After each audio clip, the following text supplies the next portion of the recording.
Hey everybody, it's me. I don't know if you can hear me. I can't talk too loud because I'm inside and my dad thinks I'm talking to him and I have to go through all that. I haven't been around for a while. I know I look like crap. I really don't care.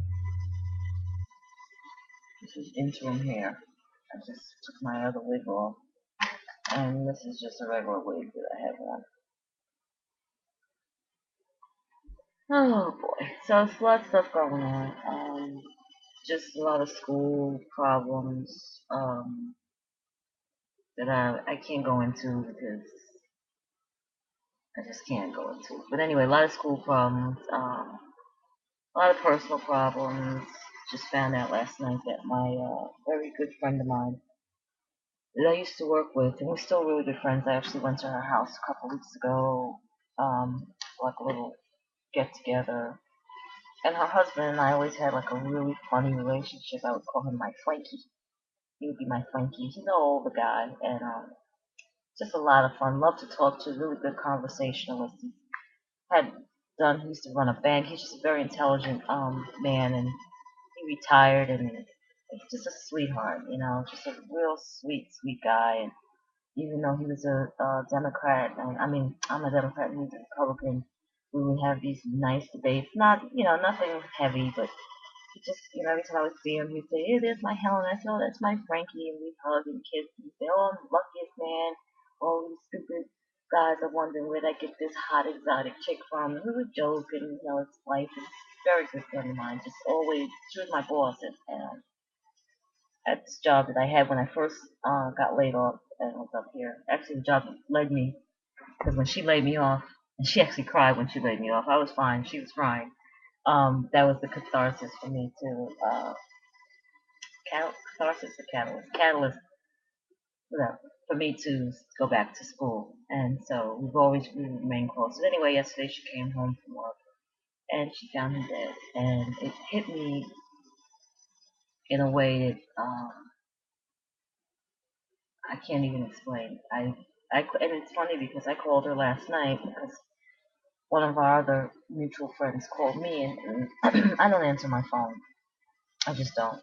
I don't unless I'm out or unless I really I have time. I don't answer my phone because I sometimes I'm very talkative and sometimes I'm not. And most of the time I'm not talkative, believe it or not. I don't really feel like talking on the phone. And if I do, I talk too long. So if I don't have time that I know that I won't have time to have a conversation, I don't answer the phone because then I end up not being able to do what I'm supposed to do. So I usually have the ringer off on my phone. And yesterday, Becky left me a message. And most people wouldn't leave a message like that, but she knows me and she knows that I wouldn't answer the phone, so she better leave me a message. And so she left me a message last night, and I've just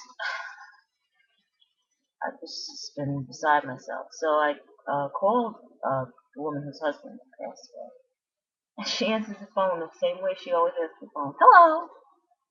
And I said, Marianne, it's Helen. She's like, hi, Helen. And I said, I'm so sorry. She said, how'd you hear? I mean, this is just the way she is. She's just really, upbeat, kind of, she's like, oh, well, you got to see him. And I'm hysterical. She could barely understand what I'm saying. And she's consoling me.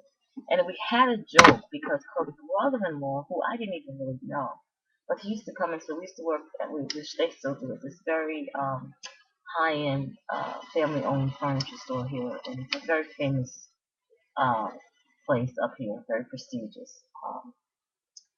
And you get a lot of stars that come down from the city that have country homes, De Niro, and one of this other guy, I can't think of what he played in. Oh, shit. But anyway, a few stars come up in politicians and everything. And so anyway, her brother-in-law, he's this little old man, but he used to wear Uptowns. Like, I don't know if you guys know about Uptowns, but they're a sneaker. It's like a Nike sneaker. I think it's Nike. But it's like the kids in the hood wear the night the Uptowns, the jeans, and then the white tees. This was that, when the white used to wear the big white tees. It's a New York thing.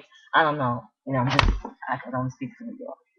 But this guy's like 80 something and he's walking around with Uptown. So it was really funny to me because they're just not a sneaker that an elderly person would ever go where. And so I fell in love with him because he had his uptown. Plus, he used to roll with this young girl, this young woman, like 40 years old. Used to be with him all the time. And it was like, man, who is this woman? You know, because he's married to Marianne's sister. She's like, I don't know. That's supposedly his best friend. Nobody knows. But this guy is like old, old. He's not like an old dude that's cool. He's like all hunched over. And so not only did he have one of the cool uptown, but he had like a young chick that was his best friend. No one even knows what was going on with that. But so he used to come in the store, and I'd be like, Nick, I was like, you the man. I said, you got this, you know. And he's just used to go, you know. And I would see him, and not even like a friend, just somebody that I would see. And he came into the store one morning, and Marion wasn't there, so he and I were talking. He didn't have his chick with him. So we're talking, and he's telling me about different stories, you know, from one thing to the next. And he left. And then the following week, he either had a heart attack or a stroke behind the wheel, and he drove head on into another car and died. And I was a mess. And I didn't really even, this is not my family. I didn't really know him. So Marianne always had this joke. It's like, God, if anything ever happens to Frank, please don't tell him because she's just not going to be able to handle it. Don't tell her. So, you know, when I called her, she says, how did you find out? You're not supposed to know this kind of stuff. And so, you know, to laugh at now, and I'm shaken to my core. I'm shaken to my core. And part of it is probably because, you know, my dad and my mom are older, and I know that if they ever go, I'll be all alone. You know, I don't have any other family here um, in New York. My family's in Florida, and I don't have any brothers and sisters. My son lives in Georgia, so you know, she just lost her dog that she had forever, Marion, and now her husband. But she has a lot of family, so you know, there's solace in that. But you know, I can't help but reflect on my own life and say, you know, you know, I have friends, but friends are not your family. You know, they really aren't. You know, they have their own lives. And most of my girlfriends are married, and you know they have their children, and they have young people to deal with. So you know they're not gonna. It's not like a sister, you know, or a brother, or a husband, you know, that'll be there for you on Sunday. So it's kind of making me very sad today. So um, I'm gonna take the opportunity to be sad today. I'm tired of always trying to be the happy-go-lucky person for everybody else. I'm gonna take some time. It's been a rough month for me, and it's gonna be a rough couple of months. A few things are going on, and I just know it's gonna just be. So I'm gonna take the time to take care of myself and grieve for myself and for Frank. And hopefully, if I can let myself feel this, then I can kind of let myself get away from it, and I won't have to. I don't. I'm tired of smiling because people expect me to be smiling. So uh, I'm gonna be okay. I lost 7 pounds. Still just only takes me to 180. Still 20 pounds overweight.